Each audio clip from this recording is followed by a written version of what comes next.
to it, or is Libby or anyone going to talk first, or just like Chris? Okay.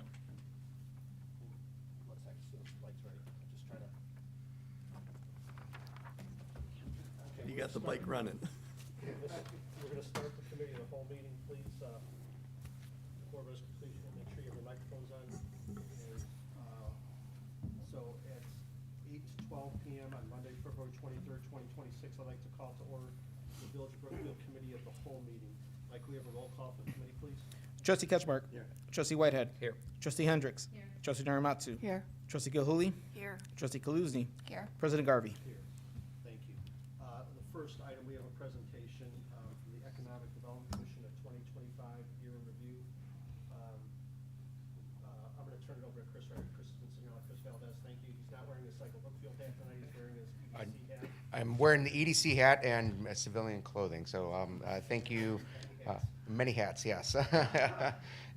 Thank you, President Garvey and Village Board, for having me here tonight. I am representing the Economic Development Committee. My name is Chris Valdez, 16-year resident here in Brookfield, and as a commissioner for the last few years of the EDC. I think we have some slides. I'm not sure.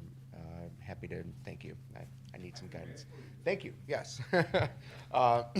We had a successful year in 2025 at the Economic Development Committee, which I've had the pleasure to chair for the last 2 years, as mentioned. We'd like to present some overview of what we had for the last for 2025 thank you. As part of the commission at the Economic Development Committee, we often will review PIP grants, so property improvement grants that come across.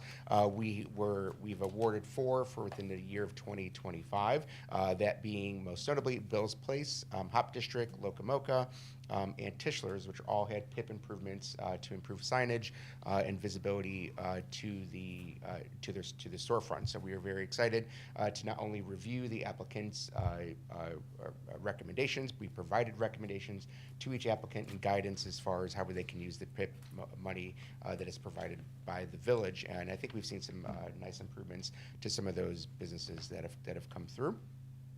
We have reviewed a number of policy and program overviews, most notably, as I know this board is aware of, is the rental registration program, which we had a lot of discussion at the EDC level for many cycles before it reached you here at the board level. So we do appreciate the opportunity to review that and bring that to you as a board for recommendation. We also reviewed the economic incentive policy at the EDC level to improve the economy and create some policies related to how businesses were coming into Brookfield. So we approved that and again move forward there to the board approval. And zoning and ordinance for electric vehicles, as was recommended, to install and improve the electric vehicle support, whatever that's called, here in Brookfield. Thank you. We had a lot of discussion in 2025 regarding the marketing and branding, which I know is now at the board level. It was many cycles of turn to review what branding could look like, a village logo, how it works. Effectively, that was pushed off to additional support from outside of the EDC, as this was decided effectively not in our purview. We had a lot of comments within the EDC itself. I know Trustee Ketchmark was there for much of that conversation and seeing how the charged businesses that were brought forward felt that was a external conversation. So we're pushing it moving forward to external agency for no action at the EDC level. I think that actually concludes. I'm happy to roll very fast through this. I know we've had a long evening here, but that actually concludes the final. It's part of our due diligence and charter that we present yearly and annually from the EDC, and I'm happy again to represent that, and also happy to field questions by the board. Thank you. On behalf of myself, the board, thank Oh, you. I'm sorry. I think Oh, you did, there's more. do. I There think is there is, you had another slide. shops. I'm like, how do Yeah. I forget the shops? Yeah. Apologies. The Brookfield Shops program, again, supported the EDC. You keep me honest, Libby. And then the Brookfield Shops Consulting Group, which is many different names on it, by Progress Park, Tiny Home Village. There's a lot of movement that we've seen move there. So we are very happy to see that through and support that. The Shop Local Gift Card Program is also decided to be discontinued and be supported at the EDC level, and the Shops Placement Grant, which also was supported by EDC. So officially, that concludes my annual report. So Yeah. I wasn't sure if you just wanted to skip that last slide. I think I do, but yeah, I would circle back. Yeah. No, but on behalf of myself, well, thank you to you and the commission. I know when we put you on the commission, all of you, we knew you're some of the busiest people in Brookfield. We appreciate the time you dedicate to the commission and working with staff and the ideas and vetting a lot of the ideas and bringing forward new ideas. So on behalf of myself and the board, thank you. But board members have questions or comments? Thank you. Thanks, Chris. Yeah, thank you. Thank you all. Appreciate your time. We know you're busy, but we hope to keep you busy in the coming year. I mean, there's a lot more coming and stuff, so we appreciate. There's plenty that the EDC is still working through in 2026. We have a lot of forward momentum. I always take the time and chance. I wear my EDC hat, but I will always wear my Cycle Brookfield hat as well. We do have planning going on with the big race coming forward, and we have some partnerships that we've worked through, particularly with the Chamber of Commerce, to really ignite some of the economic turnaround that come July 22nd. But you'll hear more about that in other reports, I'm sure. I showed off the T-shirt at the last meeting that I got it. I bought one of the B is Back T-shirts. The B is Back, that's correct, T-shirts, yes. so I think I advertised at the board meeting, so I think you'll have good sales on those, so. I appreciate it. Well, Chris, thank you, and please pass my thanks on to the commission. will do. Thank you for your time. Okay, the next item is a discussion on a revocation of a special use permit at 8863 Ogden Avenue that allowed a cannabis dispensary. Again, as usual, we have a very detailed memo in our packet from staff, but this is a topic that's generated a lot of questions from the public, so I'm going to ask our Economic Development Coordinator, Libby Popovic, to make a presentation to more of the audience than the board, but obviously the board's free to jump in with any questions. So, Libby? Sure. So this petition is being brought by the village, and actually the attorney, Adam, has the petition that was already drafted. As you know, this is where the previous cannabis dispensary is. This is, the bottom picture is how that fence looks today. We have the revocation of the special use permit. It was brought by the village. Adam, if you want to jump in with any further comments for the petition, this was brought to the PZC back in November. Sure, I could add, obviously Libby put together a great memo about the procedure of it, but the board probably is not familiar with this because it doesn't happen that often. The revocation of a special use. Our village code puts forth a procedure that a special use or any other permit granted could be rescinded in the same manner that was granted. Obviously, the village board ultimately approves a special use permit, but it has to make its way through the Planning and Zoning Commission. So that is why the current property owner was notified of the revocation of the special use. Why did we go through this process? There was a change in ownership, as your staff memo discusses. Shortly after the special use was granted, nothing has occurred with this property to get the business running, and when the way the original special use was granted provided conditions for the applicant, who's no longer in the picture, to satisfy. So in short, this ordinance that will come before the board at our next meeting to revoke the special use puts a clean slate on this property. There's not going to be a pre-existing special use. Anybody coming forward with special use for that property will be examined anew, and we'll be able to have the opportunity to put your own conditions in any ordinance approving anything special use related to that property. Happy to answer any questions for the board. So the special use is in force right now? I mean, there is a special use on the property. There's technically a special use on the property with certain conditions that the 1937 group satisfy those conditions, which I believe had to do with the structure of the parking, fencing, et cetera. So could someone else step into the place of 1937? Well, that's in essence what we allowed to happen when the 1937 group turned around and sold their interest. So did 1937 own the property to begin with? I don't believe they owned it. No, they never owned it. So whoever owned it before sold it to this SHRI Properties. Correct, to Shree Properties LLC. So I understand there was some back and forths with the owner of that property where he was looking to voluntarily relinquish this due to the fact that he had someone else interested in stepping into the property? That was told to the director and I, that asking if we had to go through with this procedure, if he could voluntarily surrender his special use. We've given the current. Just to clarify, we're talking about the current SHRI as opposed to 1937 group, right? Correct. Okay. That's what you were asking about, Right, trustee right, Ketchmark, yes. But the director and I apprised the respondent, Shree Properties, of the current status, and we haven't heard back, so. So the idea of them looking to do the voluntary revocation was, I thought that they had someone else interested, and it might be some changes to the special use, so they'd have to reapply? It was told to us that they had somebody interested and they were willing to sign the voluntary revocation, and so we did not need to go through with the hearing, but that never materialized. But they're still looking for someone to open up a dispensary at that location. We do not know We about don't know that. All we know is that they purported to have somebody interested in it, but that's it.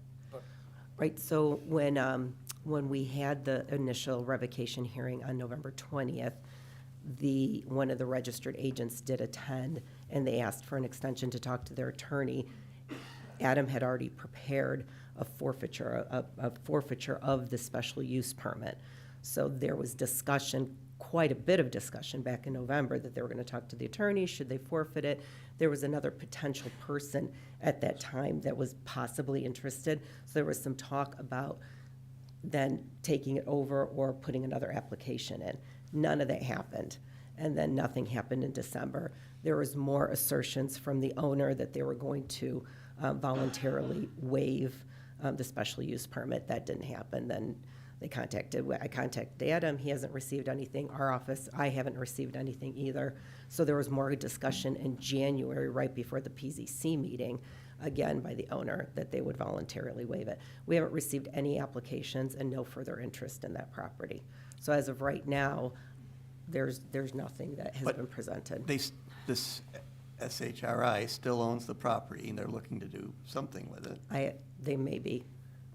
Yeah, They own the property, certainly. So that's what I wanted to clarify. If we were to revoke the special use, obviously that has nothing to do with their ownership of the property. So in terms of the next No. steps for that property, they would still be fully in the hands of this ownership group. Correct. And they could develop anything on that site that doesn't require a special use, or they could sell, and the next owner would, again, they could have anything that doesn't require a special use. And if they did want to put a business that requires a special use, they would have to go back through the planning and zoning and Correct. board The to applicant get that would. special use approved. Yes. Yeah. So, but right now, there is a special use for a dispensary at that location, correct?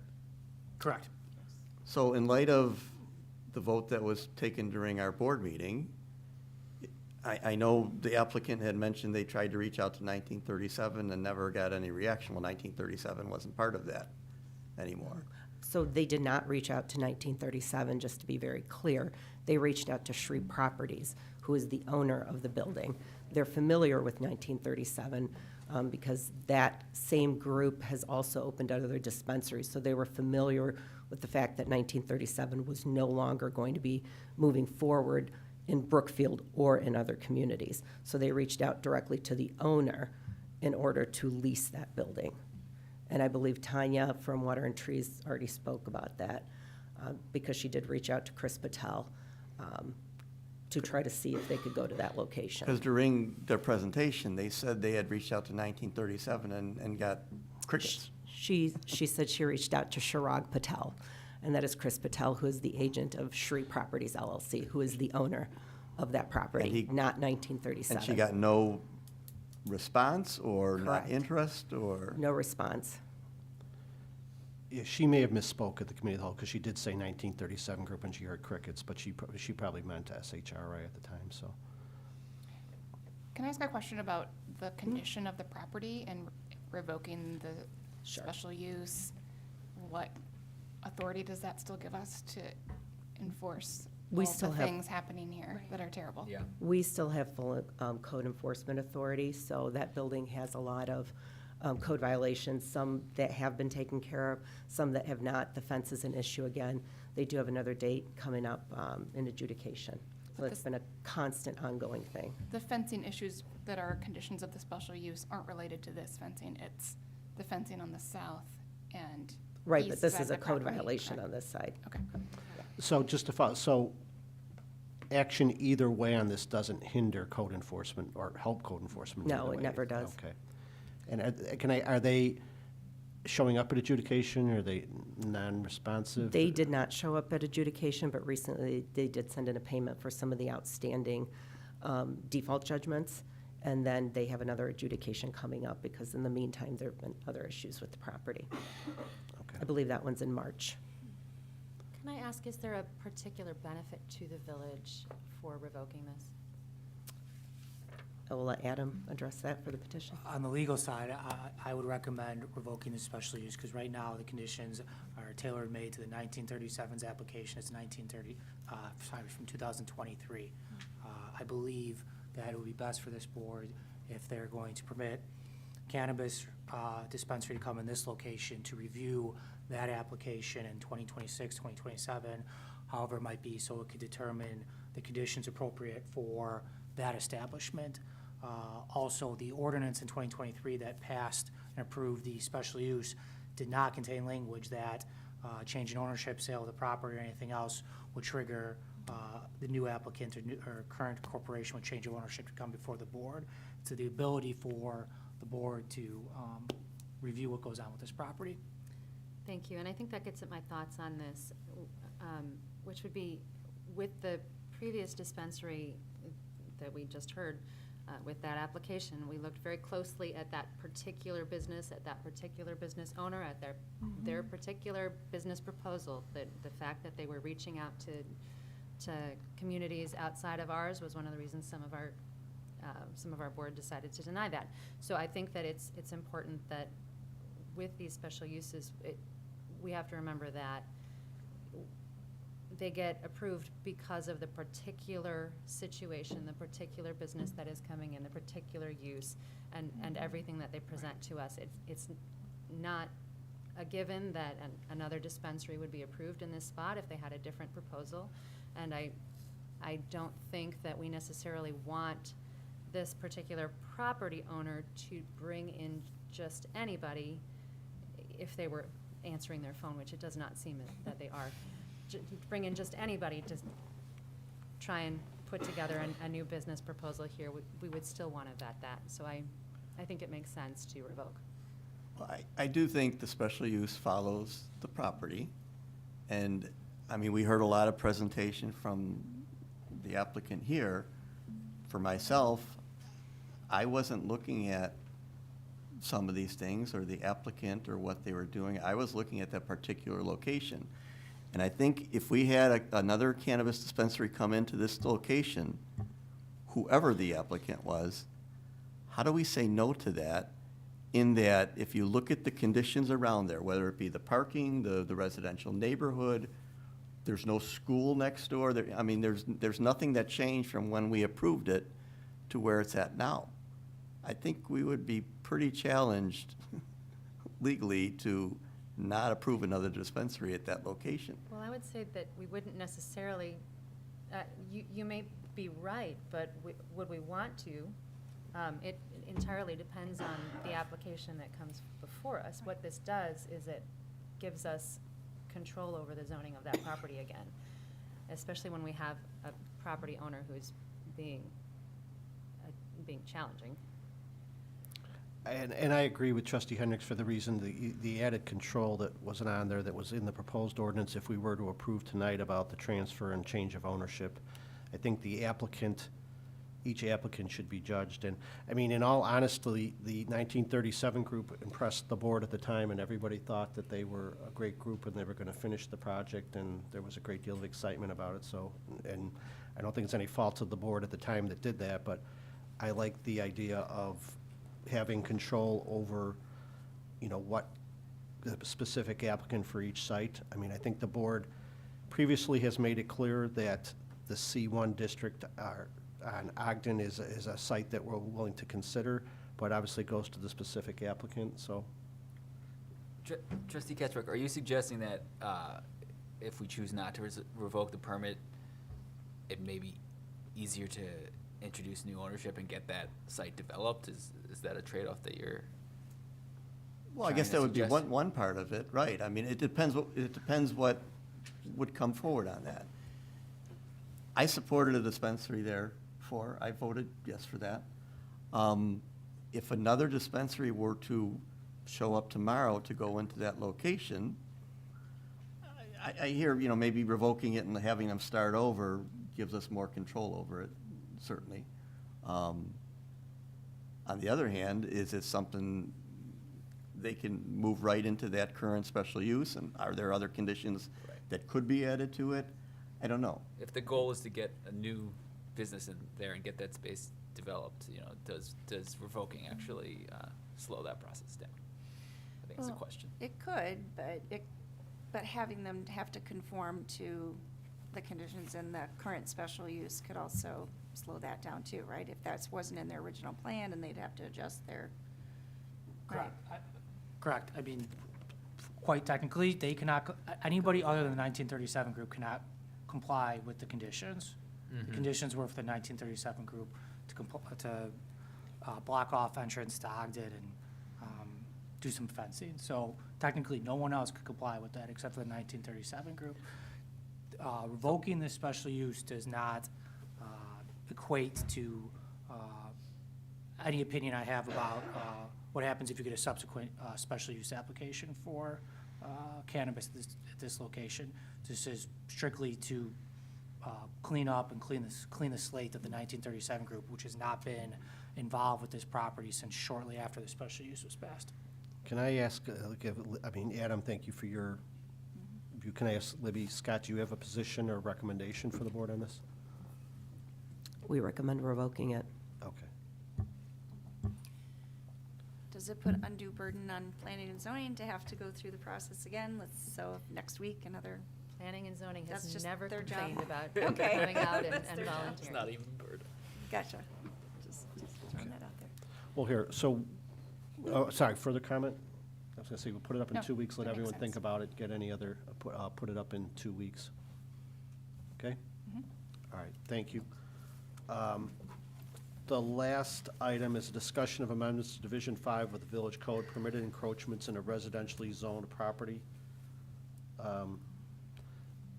This was added to the agenda. Stevie, you wrote the memo. Are you presenting on this, or we have, okay. Again, we have a very detailed memo. We have a distinguished guest in the audience from District 95, but I'm gonna let Stevie kind of lay it out for the board, please. Absolutely, and as you mentioned, President Garvey, Superintendent Ryan Evans is here if there are any additional questions, background, or context to the request. This request is from District 95, Brookfield-LaGrange Park School District, particular to S.E. Gross Middle School. In the summer of 2025, the school district did some renovation work to add an early childhood wing at the middle school. As part of that work, there was an ADA compliant ramp and dedicated entrance installed off of Lincoln Avenue to accommodate the 3- and 4-year-old program. Since the start of the school year, that area is where the 3- and 4-year-olds and their families congregate for entry to the school and exit. Given the distance to Lincoln, the request does include install of brick pavers where they're currently congregating due to the mud and tear up of that location from the congregation, as well as a low barrier wall to assist with some safety measures considering the early childhood age of 3 and 4 years old and proximity to the street. The request will trigger some amendments to Division 5, which is permitted encroachments in residentially zoned properties. The middle school is within a residentially zoned district. The allowed encroachments are permissible for residences only. So while the school is within a residentially zoned district, our attorney has advised it is permitted for residences only for those encroachments. Intent was for things like carriage walks or sprinkler systems to be installed within public right-of-way under an encroachment license permissibility with the village. The school's request would trigger those changes to Division 5. The board within the memo was presented some options for consideration, and if this is going to be a permissible request for install of brick pavers and low barrier wall. The options that you were provided are specific to Division 5, and option 1 is permitting the school to allow for permitted encroachments, keeping the requirement of a license agreement. So right now, it's a language change of instead of residences only to allow certain school districts or school districts within those zones permission to install the encroachments that are permissible. The second item is adding the low barrier wall as a qualifying item in permitted encroachments. Currently, low barrier walls are not identified. The positioning of brick pavers are within the allowable items. So the second consideration would be adding the low barrier wall to a permissible item for encroachment. Third is only amending village code pursuant to this request. And last is no support and amendment for the section at all. It would require amendments to multiple sections of Division 5 if you were to support A or B, allowing school districts to encroach on public right-of-way and adding the low barrier wall as a permitted item. Thank you, Stevie. And I think when I first heard about this on Thursday, I thought I recalled that at some point, and I don't know if it's maybe addressed in the new draft zoning code, were schools supposed to be zoned? I know we corrected it with the parks. We created a special district for parks, and I thought we did it with schools? There or- is an institutional district. But we that never is put the schools in proposed. there? It's proposed in the new zoning code. Okay, so when we did the parks, we created didn't we zone the parks differently? Open space. We zoned the parks open space, but I thought during that discussion, we talked about doing schools, but we didn't. Is that what happened? The schools would be in the institutional, Okay. yes, in the institutional But zoning. we didn't, The new and so they're in content. residential, so that's sort of a side thing, but I just want to make sure that maybe we address it going forward, so. Okay, I'll open it up to board. We have Superintendent Evans in the audience. Is there anything you wanted to add? I think Elaine, it's in the memo. Thank you, Stevie, for putting that together. This property, for those of you that have been here or seen the school over time, prior to our 2017-2018 renovations that we did, all of the parkways were asphalt around the school, and so was 8 Corners for that matter. And the school took it upon themselves to convert that back to grass and trees rather than keep it as asphalt around.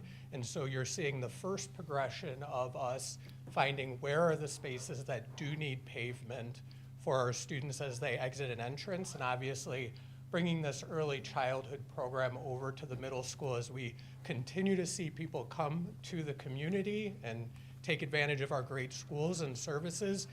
We brought our early childhood program over to the middle school because of the growth of our community. And with this most recent addition to the building, we're seeing significant wear and tear on the parkway. If you drive by right now, you'll see a nice mud pit that the kids could play in. We obviously don't want that to happen, so allowing for the paving would really help with that.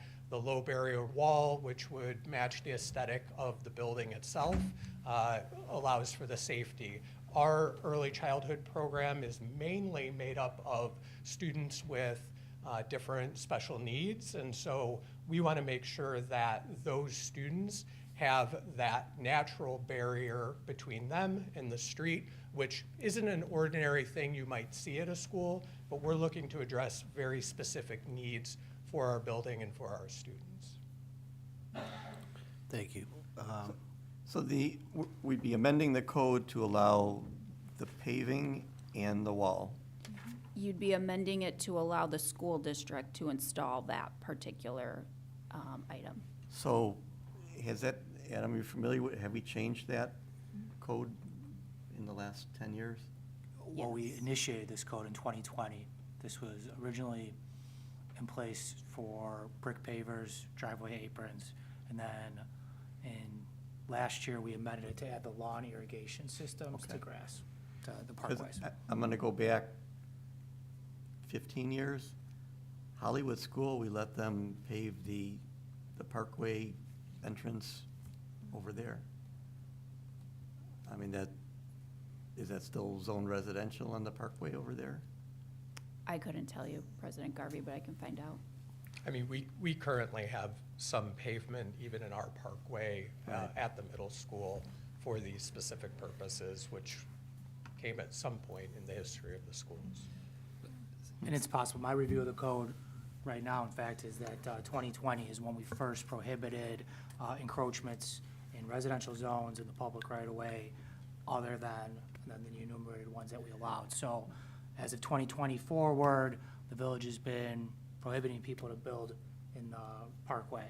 Okay. Prior to 2020, I don't know if there was a section in your code that prohibited it. But, I just want to clarify, staff is asking for a consensus on, obviously, we have the ability to not amend. And then if we do amend, are we amending specific to this case, or are we establishing a precedent whereby school districts like District 95 could do this in the future when they're in this situation, right? Is that the question? That is the consensus we're looking for in Yeah. either of those So- approaches. So then can I ask you, Ryan, is, from your perspective, do you think District 95 and other school districts would appreciate the flexibility of, us establishing some precedent here, were this to come up for the future? Or or do you think that the case-by-case amendment as you're pursuing here is sufficient? Sure, I think, through my time in the village and now in my role in the school district, I haven't seen this come forward in that amount of time from school districts. Obviously, flexibility in this would be great for us, but I think also seeing where that need is and knowing that you have to work with the village when you're on their public parkway, to me, makes sense. For instance, when we go to do this project, we come right up against our Buffalo box for water shutoff. That's a concern. So we work with the village to make sure that that's taken care of. So that open dialogue is an important thing. And if having to come and before the board and talk through that makes sense, then no project like this is going to be such an emergency that you can't open up that line of dialogue with the village. And that's typically how it's done best, is making sure that you have guidance from them. In any other school project, the only reason we're here before you tonight is because we're working within your parkway. Right. All of our buildings outside of that are done through the Regional Office of Education and not the village. So all their building permits go through other entities. Thank you. Yeah, that was my inclination, obviously not knowing as much as Ryan about this issue, that, the option C, amending it pursuant to this request is, the smoothest approach.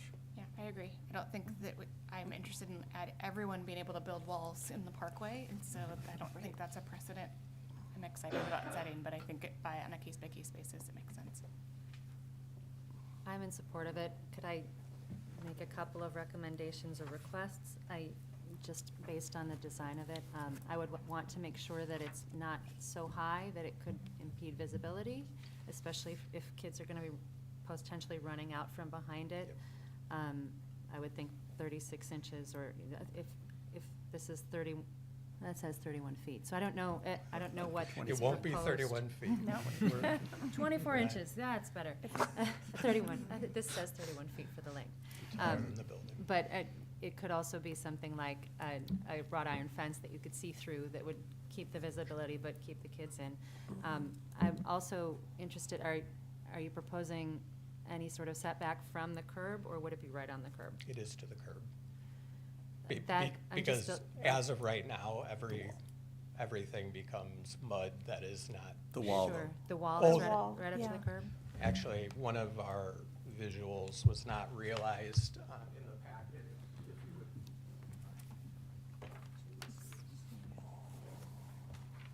Ah.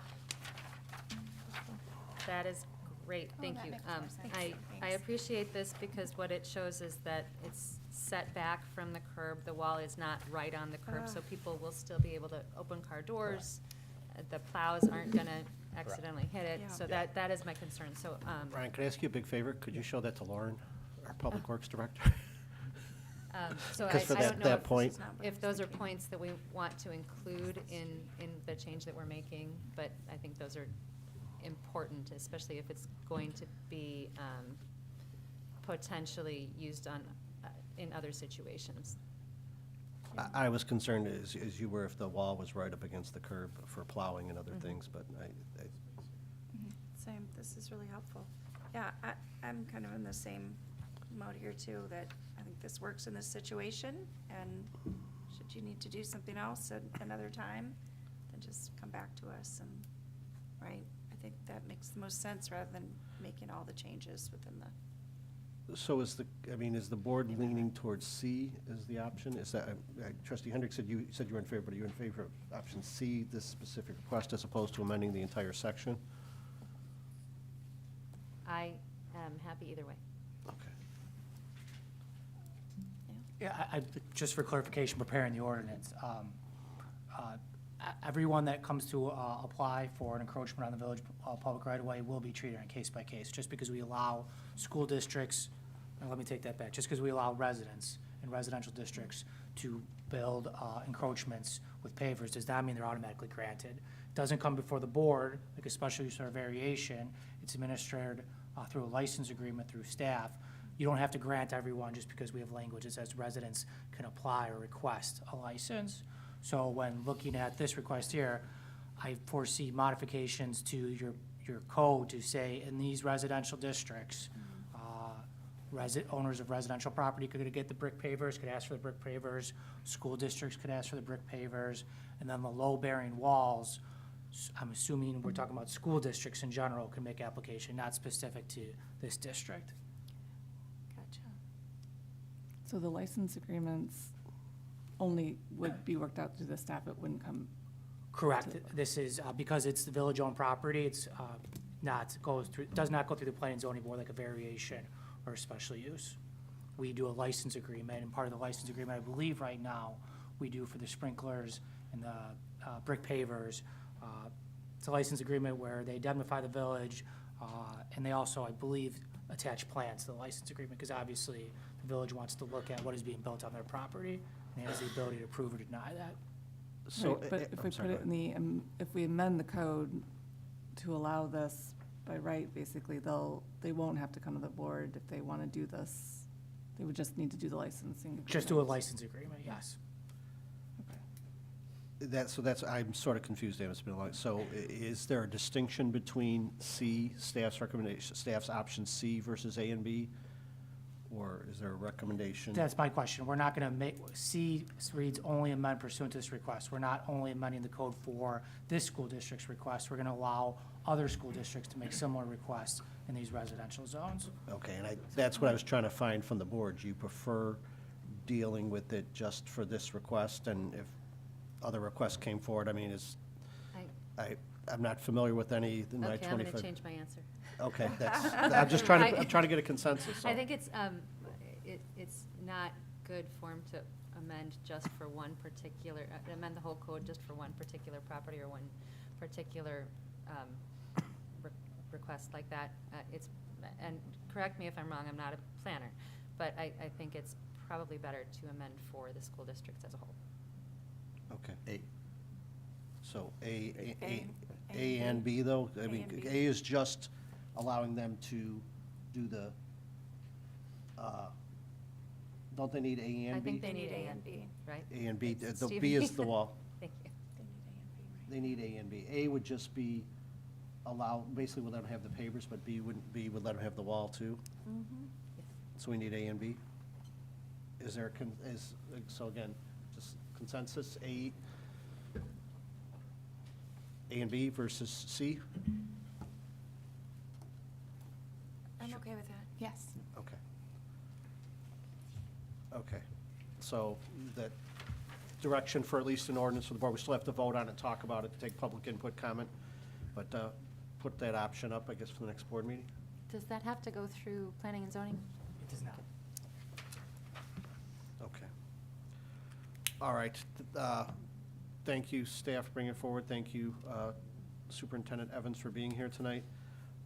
Once again, I'm gonna open up the meeting to public comments. Anybody on this side? Anybody on this side? And I was remiss earlier, now that I lost the audience, I blew it, but I wanted to, everyone that walked in walked past a large check out in the hallway from Congressman Chuy Garcia, helped us with a $660-something thousand grant for a community funding program for our police. We had the privilege of receiving that check on Thursday at the library.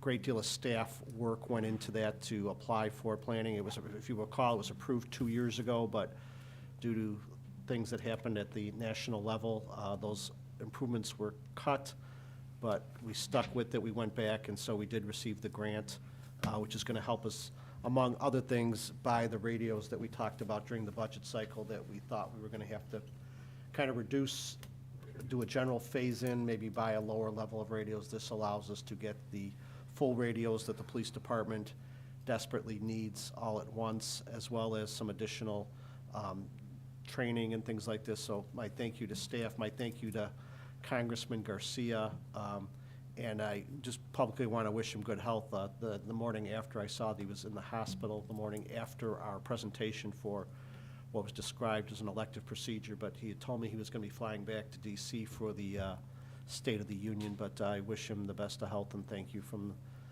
the Village of Brookfield. So, there being no further public comment, is there a need for executive session? Okay. So at 8:53 p.m., I'd entertain a motion to adjourn the Committee of the Whole. So moved. Second. Motion was made by Trustee Gilhooly, second by Trustee Kaluzny. Roll call, please. Trustee Ketchmark? Aye. Trustee Whitehead? Aye. Trustee Hendricks? Aye. Trustee Narmatsu? Aye. Trustee Kilhooly? Aye. Trustee Kaluzny? Aye. Motion passes. Okay, we're adjourned at 8:54 p.m. Thanks for coming.